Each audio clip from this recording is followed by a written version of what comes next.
Hello everyone, my name is PJ Leash and I'm an extension entomologist here at UW-Madison and the director of the UW Insect Diagnostic Lab.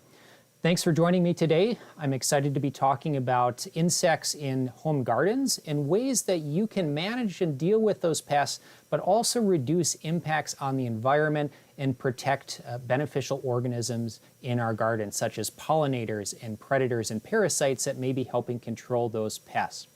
Now there's two main things I want to talk about today. The first is how to actually scout and look for pests and problems in a garden, and as well discuss some resources to help you identify those insects that you do find. The bulk of today's talk, though, is going to focus on the second bullet point, which is how to manage insect pests in our garden.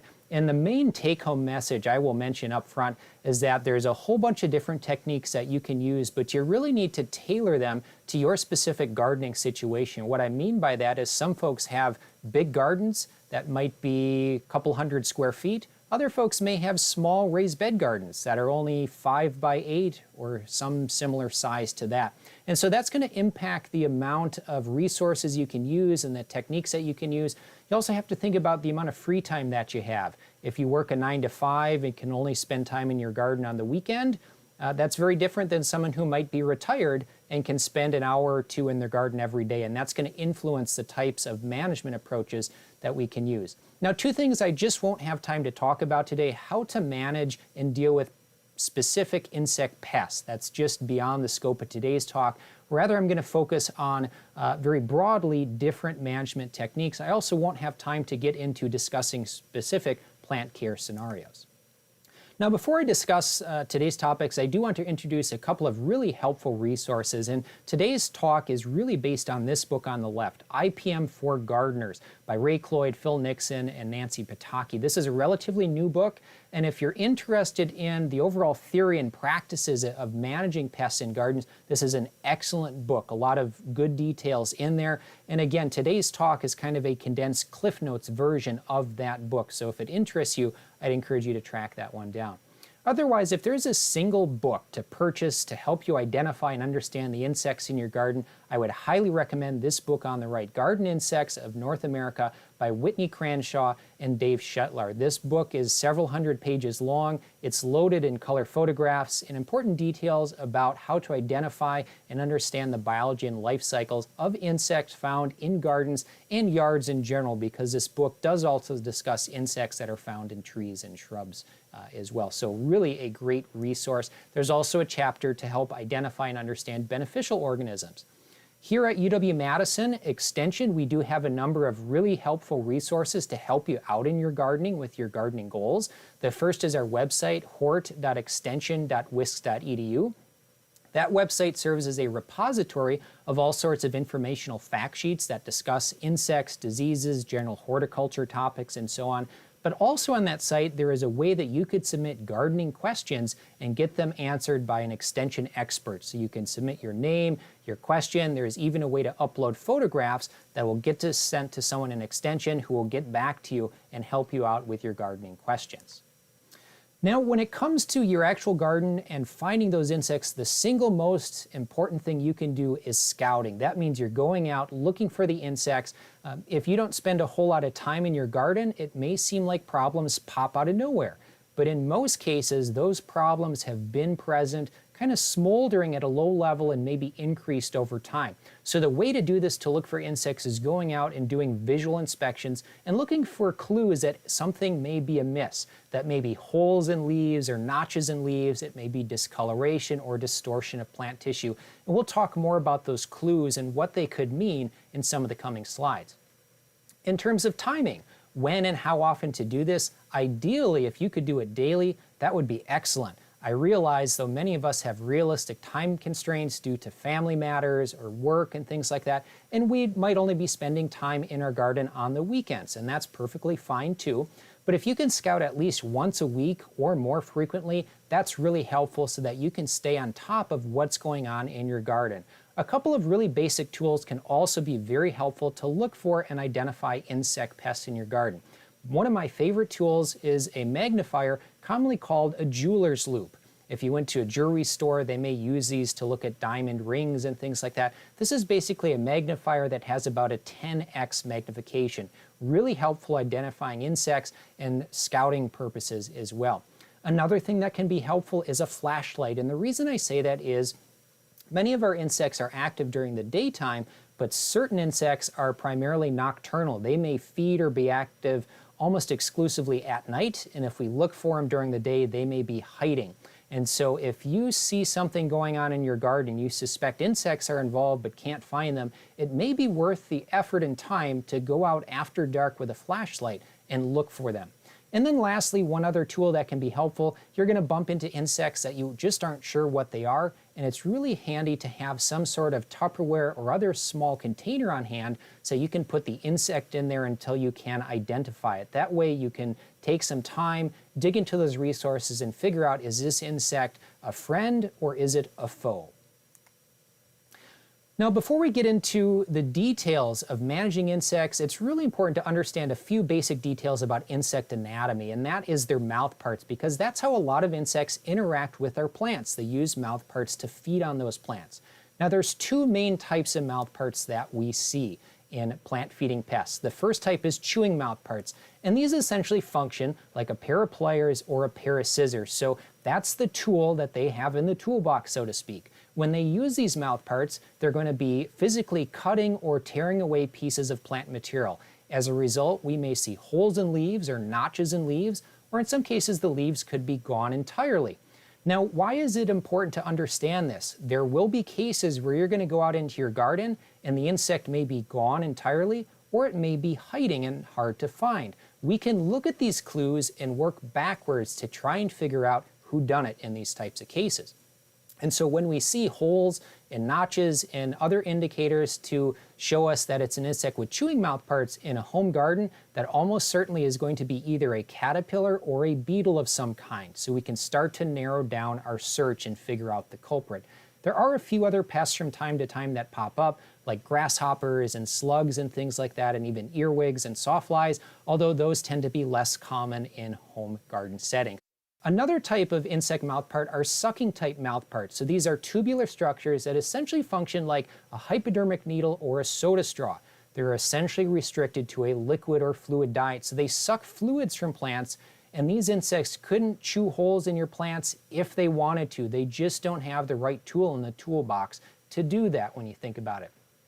So when they suck fluids out, what are the symptoms and clues that we see? We tend to see discoloration, or speckling, or sometimes distortion of plant tissues. So again, we sometimes have to work backwards, look at these clues, and try and figure out what insect caused the damage.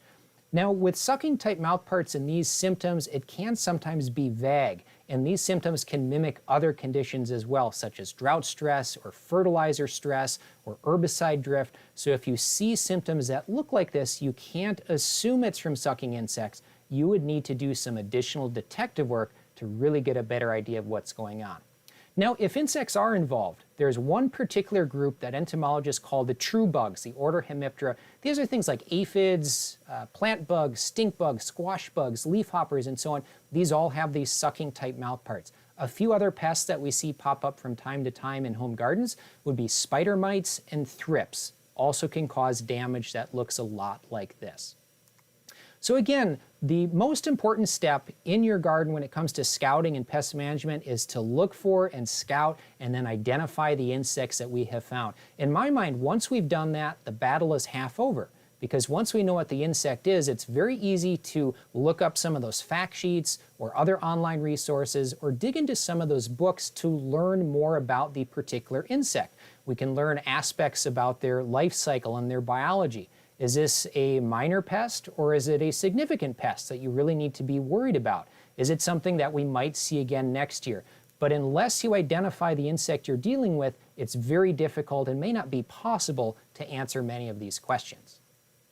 Now the rest of the talk is going to focus on managing and dealing with these pests. And there's really a bunch of different approaches that we can use. And I like to think of these approaches as a pyramid. We have at the base of the pyramid a lot of preventative things that we can do. We call these cultural approaches. We also have a lot of physical or mechanical control tactics that we can use. We can rely on biological control. And then up at the tip top of the pyramid, chemical control. And remember, today's talk is focusing on reducing environmental impacts while we're managing pests in the garden. So very similar to our food pyramid, we should be using chemical controls only as needed and sparingly. So there's lots of other things that we can do to help manage or prevent pests outright so that we don't get to that point where we need to use chemical pesticides. Now again, just a reminder, I'm going to show you a bunch of different approaches, and you really need to take these approaches and tailor them to your specific gardening situation. The size of the garden, how much free time you have on hand, and other factors as well might make some of these approaches more feasible for you than others. So let's talk about cultural practices. These are basically ways that we can modify the local environment, and we can make some decisions and do some planning to help us out. So there's a lot of things I'm going to be talking about separately when it comes to these particular topics. And first and foremost, one of the most important things is really understanding the history of your garden. If you have been gardening for several years, you'll realize that you have seen certain problems pop up year after year. And keeping a gardening journal can be really helpful in understanding these patterns that you see. So that can involve maybe sketching out a map. That way you have a better understanding of what was planted where and when, but also keeping notes on what type of insects and pests and diseases that you saw pop in your garden. Looking back over time, that can help you understand these patterns better and better. So this is an invaluable approach that can be helpful for planning purposes in your own garden. Also, there's a lot of decisions that we can make, and many of these decisions for planning occur in January, February, March, and April before we even started planting things outside in our garden. Some of these considerations, picking the correct plants. If you look at the climate in Wisconsin and plant hardiness zones, the climate in Kenosha and southeastern Wisconsin is very, very different than northwestern Wisconsin. So make sure you pick plants that are suitable for your growing zone. Just as an example, if I told you I wanted to grow bananas out in my garden, you'd probably give me a weird look because I'd be setting myself up for failure. That's just a plant that isn't suited for our climate here in Wisconsin. So pick plants that are suited for our climate. Also, look back over time and think, have you bumped into particular problems before with an insect or with a disease? Sometimes you can dig through those seed catalogs and find varieties that may be more resistant or tolerant to help avoid some of these problems. So again, these are decisions we're making ahead of time that can set the stage and help prevent issues. Some other things to keep in mind, planting at the correct time and timing. So make sure to read those seed packets. They have valuable information there to let you know, should those seeds be started inside or outside, before frost or after frost? Do those crops do better in cool conditions or warmer conditions later in the summer? So keep that in mind and make sure to heed that information that is on the seed packets. We also want to put plants in the correct spot. So again, read the seed packets and understand, is that a crop or plant that needs full sun, or can it tolerate partial shade? And depending on your yard and situation, you might have to make some decisions there. Also keep in mind that certain plants are different sizes, and so if you have corn on the south-facing part of your garden or south part of your garden, that may shade out things to the north of it. So we do have some considerations to make there. And then also understand the correct spacing. This is a challenge, especially for new gardeners. We sometimes put plants too close together, and spacing can really pose some challenges for us in the garden. Our plants are competing with one another. We can inhibit airflow, which might incur diseases. But from an insect standpoint, if the plants are really crowded together, it makes it harder to scout for pests and identify them when they are there. So by having the correct spacing, our plants are generally going to be happier and healthier, growing more robustly, and it makes it easier for us to scout for and look for problems before they really start causing significant headaches for us. When it comes to watering and the soil and fertility, the mindset I like to think about is Goldilocks. Not too much, not too little. We want things to be just right. So make sure you're using good watering practices. If we have a year like 2021, where the summer growing season was quite dry in many areas, make sure those plants are getting appropriate amount of water so that they aren't stressed because of that. But likewise, if we have a very rainy year, we don't want to be overwatering our plants either. That may cause some problems. So use generally good watering practices. From a disease standpoint, we don't want foliage on those plants to remain wet for too long either. So make sure you're watering things properly. In terms of the soil In some situations, we may have control over the soil that we can pick and choose, such as with raised bed gardenings. But if you have a large garden, it's going to be quite difficult to modify or change that soil outright and may not be feasible. And some of you may be doing straw bale gardening, where soil is out of the equation entirely. So everyone's gardening situation is a little bit different. But if you're using soil or potting mix, make sure to get a soil test. That helps you understand what's there, what are the properties of that soil, and what is the nutrient profile like. You might find out that your soil is perfectly fine as is, and you don't necessarily need to add any fertilizer. That's important and invaluable information to know, because if we apply too much fertilizer, that can actually have negative impacts from an insect point of view. There are certain creatures like aphids and spider mites that can thrive on over-fertilized plants. So again, think Goldilocks. We want these things to be just right in the middle, not too much one side or the other going to the extremes. Some other considerations that are cultural practices would be crop rotation. So certain insects or diseases may keep popping up again and again over time unless we rotate. We can rotate both in space and time. If you have a large garden, for example, you could take corn from one side of the garden and plant it at the opposite side the following year.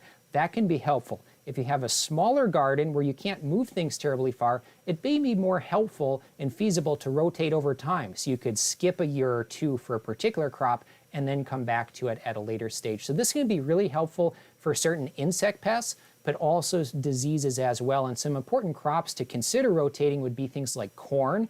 We have a particular insect, corn rootworm, that can really cause root damage extensively if corn is planted in the same spot year after year. But other crops can benefit as well. Cole crops, brassicas like kale and broccoli, solanaceous crops like tomatoes, potatoes, eggplants, and so on. And then cucurbit crops like cucumbers and squash and things like that can benefit from rotation over time. And then last for cultural practices is tolerance.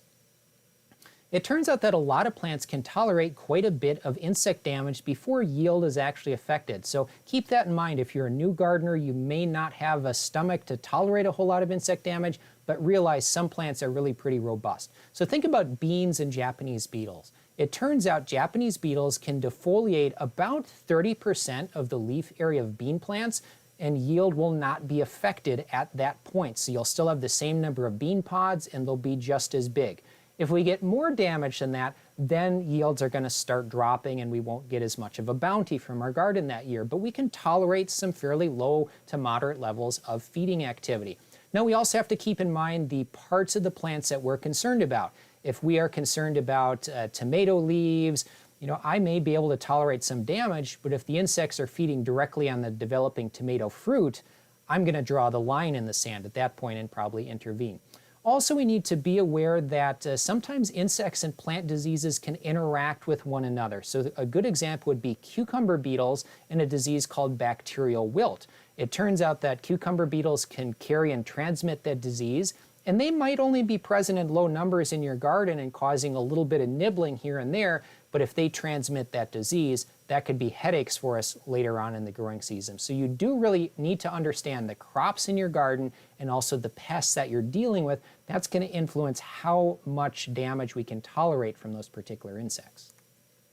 Now let's talk about physical or mechanical control. So these are things like hand picking and squishing and blasting insects like aphids off with a stream of strong water. We have some options here, and these do not involve a chemical pesticide. So these are any physical activities we can do to deal with pests or help prevent them. And we'll talk about these in more detail.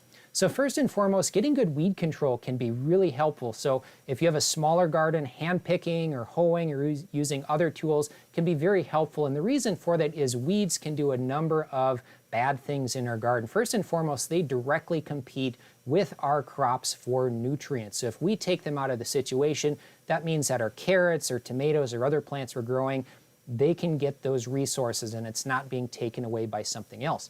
Some other things that are important to keep in mind, increasing airflow from a disease standpoint. If we have a bunch of weeds growing in our garden and we don't have as much airflow, that could cause some issues. From an insect standpoint, if we get the weeds out of there, it can make it easier for us to scout and look for problems, so that can be very helpful. And then lastly, weeds can sometimes serve as a reservoir of insect pests and diseases. And so if we eliminate those from the situation, that can really help us out. A couple of other things to keep in mind along these lines. We can sometimes use mulches and other ground covers to help us suppress weeds and help us prevent issues like this in our garden. Some other physical and mechanical controls we can do things like hand picking or knocking insects into a container of soapy water, or even just squishing them if that doesn't make you too squeamish to think about.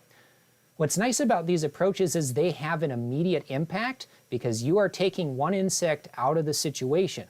However, keep in mind that hand picking and these approaches don't have any residual protection. So for example, if you're picking Japanese beetles today and it's 9 a.m., well, more beetles could fly in the afternoon. So you do have to understand the pros and cons and strengths and limitations of all these different approaches and tailor them to your specific gardening situation. Now, this technique is also best for insects with limited mobility. If you have tiny insects or things that are highly mobile, it's simply going to be hard to grab them by hand. To help out with that, sometimes it can be helpful to have a container of soapy water that we can hold underneath the insects and then tap them down into that container from above. So for cucumber beetles and Japanese beetles that like to tumble down or fly off when disturbed, that can sometimes be pretty helpful in that regard. Now, some good candidates for hand picking, again, things that tend to be larger, less mobile, so caterpillars this can work very well for. Certain beetles, I do this in my own yard for Japanese beetles and in my own garden, works pretty well. If I can do that on a daily basis, that can actually help out. But again, anything that's a little bit bigger or a little bit slower, it's not going to work well for tiny things like aphids or rapidly moving insects. We also can use this approach for insect eggs in some cases. So if you train your eye to look for the eggs of pest species. And as an example, I show in the bottom right-hand corner some eggs from squash bugs. If you were to look for those while scouting and you find them on the undersides of cucumber squash leaves, you could take your thumb and squish those, and by doing so, you've just taken 15 or 20 insects or future insects out of the equation. So you've done something to help prevent issues down the road. Some other physical and mechanical approaches that we can use barriers. So this is netting and row covers, things of that nature. This is going to create a physical barrier between the insects and those plants. If the insects can't physically get to your plants, they can't cause damage to them. So we can use screening and mesh netting. Sometimes we can actually find larger mesh sizes, which we use to deter birds and mammals and things like that. But for insects, keep in mind we do need a fine mesh size because many insects are relatively small. So some considerations with this, though, we have to keep in mind the size of the plants. It's going to be easier to cover low-growing plants that don't get terribly tall. We also have to consider pollinator access. If we have plants that produce flowers, which require bees or other pollinators to visit to actually produce our crop, we're going to have to take this covering off so that pollinators can get access. And then also there's the aesthetic side of things. If you are growing particular plants, such as flowers, purely for the aesthetic aspect, it kind of defeats the purpose to have them covered up with a sheet. Or maybe if there's a peak period of pest activity, you could consider covering them just during a certain window of time. Some options and plants where this might work well for, things like leafy greens, seedlings and transplants. Sometimes these row covers can actually work somewhat like a greenhouse, so they can help extend the growing season earlier and later in the year. There are some other situations if we have crops that don't require pollination at all, such as herbs. Sometimes row cover can be a really simple option to help prevent insect damage. Some other mechanical and physical things we can do, in certain cases we can use traps, but it's always important to think about what those traps are going to do. Are they going to catch insects, or are they actually providing meaningful control? Because that doesn't always happen together. There are plenty of traps that will catch insects but have no impact on the damage that's occurring to the plants, and sometimes traps can actually backfire and you get more damage if you use that. We'll talk about an example here in a second. So we have to think about traps. Are we using them for monitoring and scouting versus control? Sometimes they can help us out for different purposes. In other cases, they may not help at all. So think about Japanese beetle traps, and if you're a home gardener, you see these all the time at hardware stores and garden centers. They sell like hotcakes sometimes, but several research studies have found that if you use Japanese beetle traps, it actually draws more to the general area and you end up with more damage on nearby plants. So yes, those traps catch a lot of beetles, but you get more damage overall. So we actually discourage gardeners from using those particular traps. There are situations, though, where traps may make sense. If you grow apple trees, we have these red sphere traps that can be useful for monitoring or control if you just have 1 or 2 apple trees. In home gardens, we can use harborage or hiding traps, maybe an old board or shingle that we can put down on the ground. And if we have insects or creatures that like to hide during the day, such as cutworm or armyworm caterpillars or slugs, they may seek shelter during the daylight hours under those objects, which we can flip over and then squish or pick them up and throw them into a container of soapy water. So we can use tools like that to help us out. We also have some sticky card traps which can be useful for monitoring for small insects like aphids and thrips and so on. So we do have some traps out there can help, but keep in mind, read up on the particular traps you're trying to use and see if they will accomplish the goal that you're trying to accomplish. Then remember, from the pest control pyramid, we have some biological control options. And this basically means relying on the good guys, relying on Mother Nature to take care of the problem for us. So that involves insect predators, insect parasites, and in some cases there are actually beneficial disease pathogens that specifically attack and kill insect pests for us. Now there's really 2 main ways we can go about doing this. One is not really feasible for us. The other one is really quite feasible in most situations. So the first is direct intervention. This is where we would directly add beneficial predators or parasites to the equation. Unfortunately, this isn't really feasible for home gardens here in Wisconsin. We can't run down to the garden center or Target or Walmart and buy a box of 10,000 lady beetles or lacewings. And if we did release them, because there are sometimes companies online where you can order such beneficial insects, in many cases they may fly away or otherwise disperse. That approach can be much more effective in a greenhouse setting where the beneficial insects will be contained and will be forced to feed on the pests in our particular area. But outdoors, that generally has limited effectiveness overall. However, the second approach can be quite helpful. This is the more indirect route, or I think of it as the Field of Dreams approach. If you build it, they will come. We can create habitat around us that will draw the beneficials in, and then they can help us out in our garden. And the key way to do that is to diversify the landscape around you with a wide range of flowering plants, because it turns out many beneficial predatory or parasitic insects that can help us out will be drawn to different types of flowers to get nectar as a fuel source, and then they may hang out in the general area and help control and feed upon pests in our garden. Now also, it's really helpful to understand and be able to identify beneficial insects. So I'd like to draw your attention to the publication in the upper right-hand corner, and you can find this publication via that short link in the upper right-hand corner, the bit.ly link. This is an extension publication which is over 100 pages long. It's freely available as a PDF, or hard copies are available for purchase for $12. And this book is loaded with color photographs, and it explains the biology and benefits of having these beneficial predators and parasites and pathogens around your garden. It also discusses ways that you can encourage them in the landscape around you. So if this interests you, I'd strongly encourage you to track down that publication.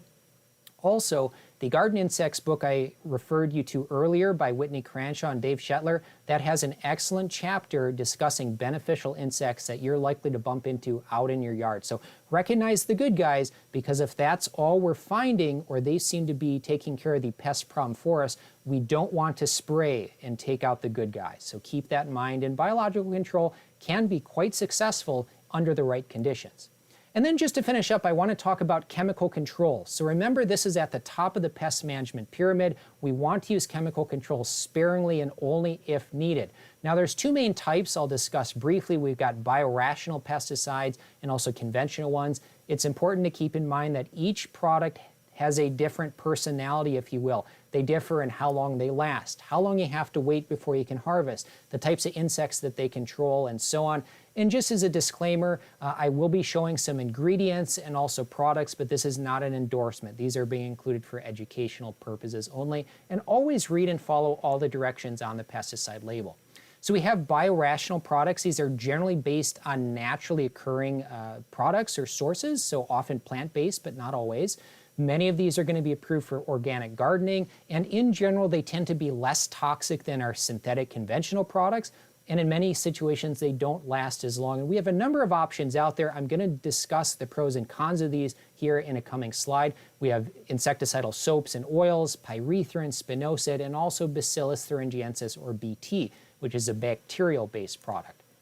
Then we've got our conventional insecticides. So these are synthesized in a lab or man-made. However, they can be based upon naturally occurring products. So pyrethroids are based upon naturally occurring pyrethrins, for example. Now, in general, these tend to be a bit more potent than those biorational and organic products, and they tend to last longer, in many cases for several days to maybe a week or longer, depending on the situation.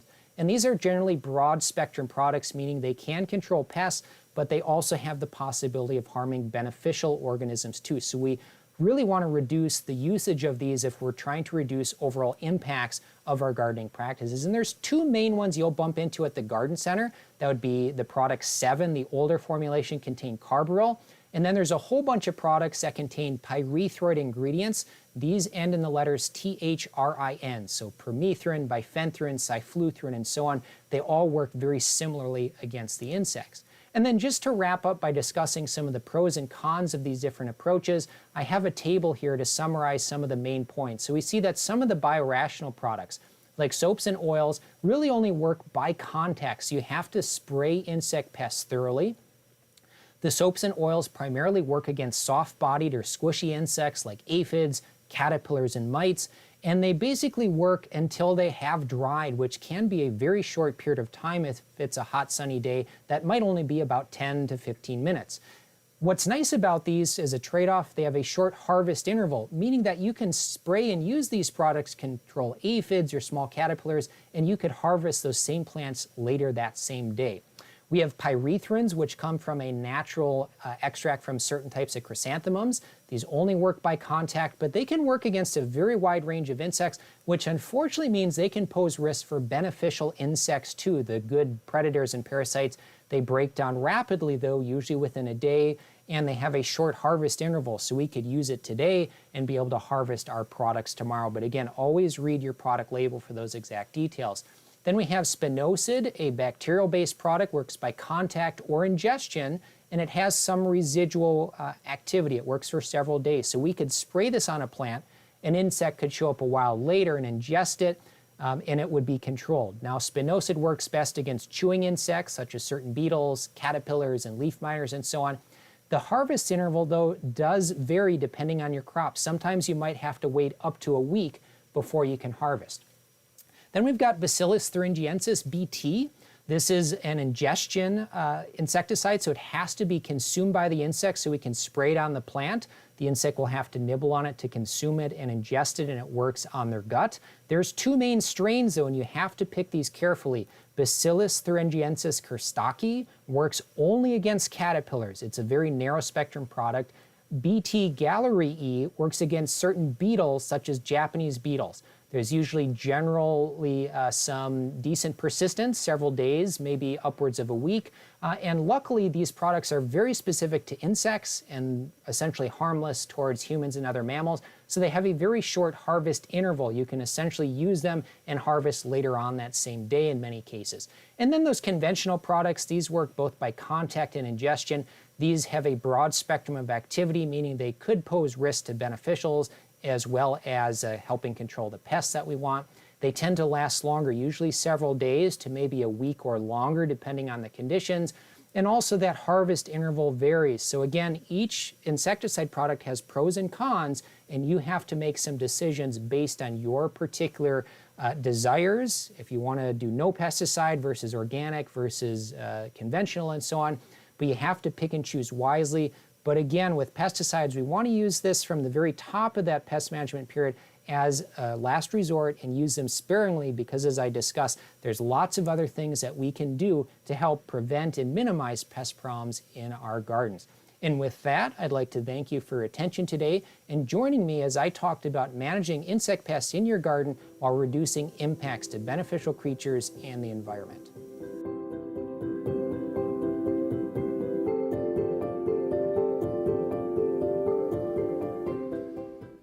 Well, hello everyone and welcome to this year's virtual spring kickoff.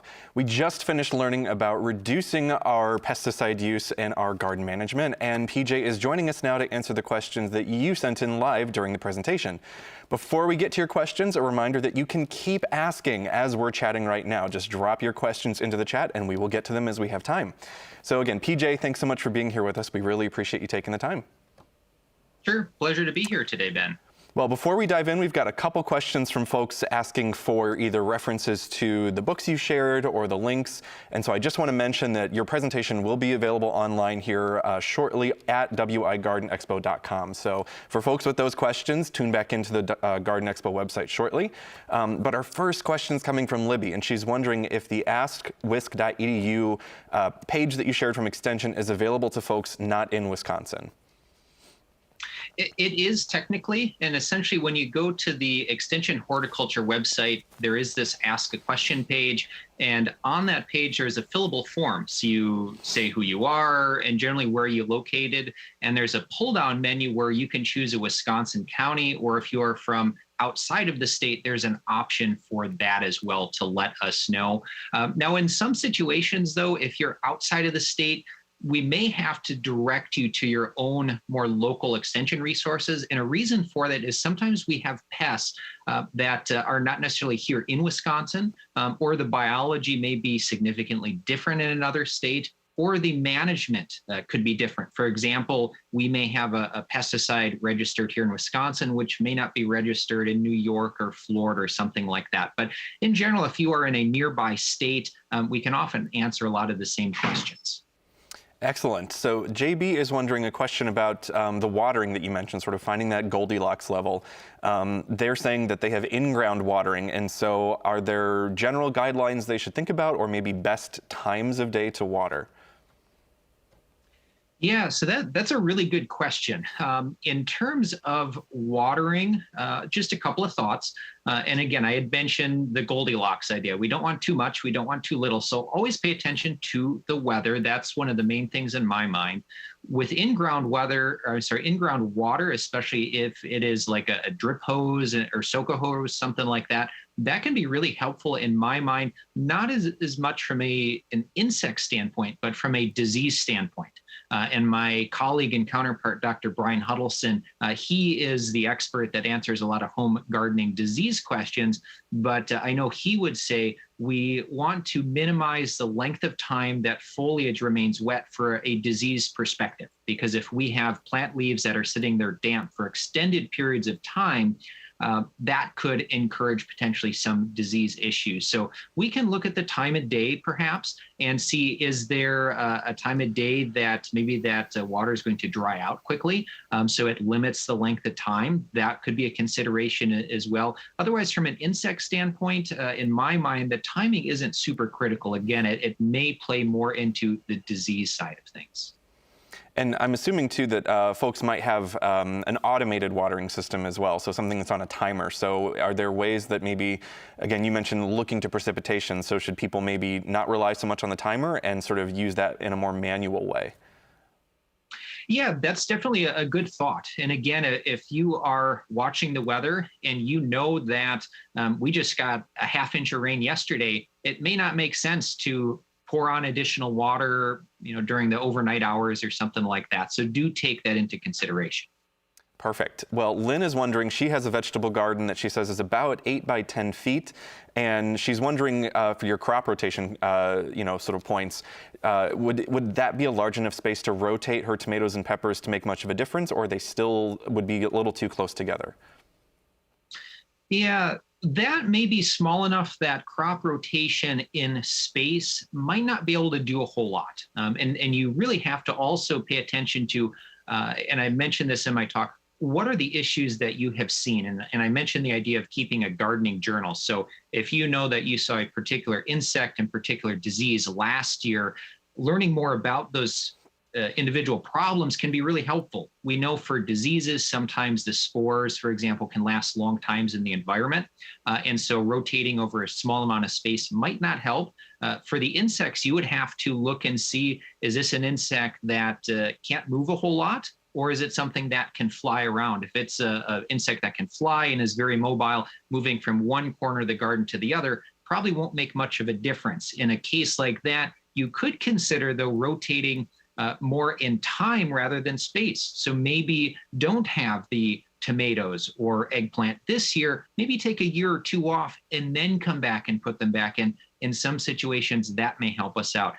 Personally, I have a small garden kind of like that. I have 2 raised bed gardens that are 5 by 10 or 5 by 8 or so. And so that's something that I have to look at, is kind of skipping some years here and there if I saw a problem that popped up where rotation might help out. So not just in space, but also time can be an important consideration. I love crop rotation in time and space. Sounds like the next great blockbuster with me, speaking myself personally. So Susan is wondering, can you advise on mulch depth if we're thinking about pest reduction in gardens? Yeah, another good question. And I don't have that level of technical detail in terms of how deep to put that mulch. I mentioned mulch specifically with regard to like suppressing weeds. So you might have to just kind of watch and observe and see if you put out a thin layer of mulch and weeds are popping up, perhaps it wasn't deep enough. We do also need to just make sure that we're not smothering our crops either, though. So again, I don't have a good clear-cut answer for that. And part of it may be you have to look at your particular gardening situation, and it could even maybe differ with the weeds that are present in your garden. Some weeds may be easy to smother and suppress, whereas other ones may keep popping up through that. You might need a slightly deeper layer. So Julie on Facebook has an interesting question for us, in that she's wondering about, she has an ornamental tree nearby her veggie garden, and this is a birch, and the Japanese beetles come to it every year. Is there something she could use to take care of the birch as an ornamental that wouldn't be used directly on the veggie garden, or drift over or anything like that? Or how can she think about sort of that ornamental versus edible crop relationship? Sure. Yeah. And that's an interesting situation. And out of all the insects that I deal with in my job as an entomologist, Japanese beetles are definitely way up on the list. So I get a lot of questions on that particular insect. I would really view it as kind of 2 separate situations. I would look at the birch tree and think about it. Am I concerned about the health of that birch tree? And what I mean by that is, if I'm seeing that birch being defoliated year after year, then I would worry about the long-term health of it. Because if we have a birch tree that is stressed due to defoliation, there are some secondary pests like bronze birch borer that can get in and may end up causing more significant damage down the road. And so there are some treatments indeed available that we could apply to protect the birch tree, but I don't think it would really have much of a bearing on what's going on in the garden. Japanese beetles can be attracted to a very, very wide range of plants, and there are certain garden plants that they just really love.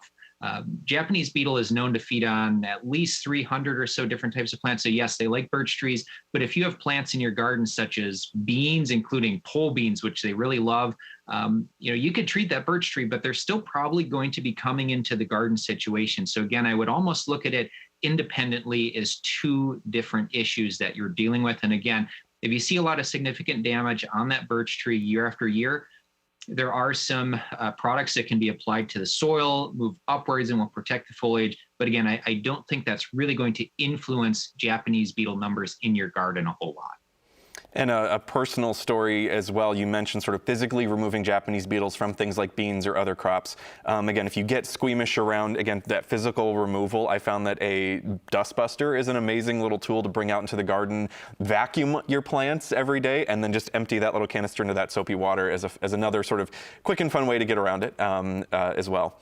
So DB is wondering, is there anything you can share on the current status of jumping worms in Wisconsin right now? Yeah, so I don't have a whole lot to say about jumping worms. I do definitely get questions about jumping worms. If you have not heard of these creatures, they are an invasive species of earthworm, which comes from parts of Asia originally. And they can get into garden areas and flower beds and things like that. and they consume organic matter very, very quickly. And essentially, what I think of in my mind is a jumping worm. It's almost like your run-of-the-mill earthworm that you gave a triple espresso to. They do everything faster. They go through their life cycle faster. They can occur in denser populations and so on. And what can happen in a worst case scenario is that they consume all the organic matter in the soil, and the soil ends up taking on this texture of like crumbly coffee grounds. It turns into little pellets, and that can disrupt the water holding capacity of the soil. So you can have some plants, be it a shrub or perennial flowers or annual flowers, and you're watering those plants, but the water just percolates through very, very quickly, and the soil can almost cave in on it if you were to kind of push down on it with your feet. Now, at this point, we know that jumping worms are established here in Wisconsin. They've been around for quite a few years at this point. The latest map I've seen, I think they've been documented in about 40 or more counties in Wisconsin. So most of the southern part of the state, we have records of these worms, including areas like the greater Madison area, the greater Milwaukee, Waukesha metro area. They've been documented from that part of the state as well. If you get into far northern Wisconsin, it's much more hit or miss. We haven't found it in some counties, but again, the southern half of the state, we know that they have at least been found in little localized spots in most counties. Again, not a whole lot that we can do about them, unfortunately. We don't have, for example, any pesticide products that are registered with the EPA to specifically kill earthworms. There historically had been some fertilizer type products that were used that showed some promise in helping control them, but they are no longer on the market. So it's something that as gardeners in the state, I think we need to be aware of. And if we do have these in our garden, we have to figure out ways to adapt with them. One consideration, if you have a severe problem with these in your garden, you could consider maybe growing some plants in containers, or even try out some straw bale gardening perhaps. But I think there's a lot of research that needs to be done in the next couple of years in terms of what are some practices that the everyday home gardener can do to maybe add extra nutrients to the soil or something like that, just to see if that will make a difference and help overall. But they can definitely be a headache for gardeners here in the state of Wisconsin. So we have some awesome questions coming in the last few minutes here, and Cy is wondering, do we still need a soil test with a small garden, or maybe how frequently do we need to test our soil depending on how large of a space we're growing in?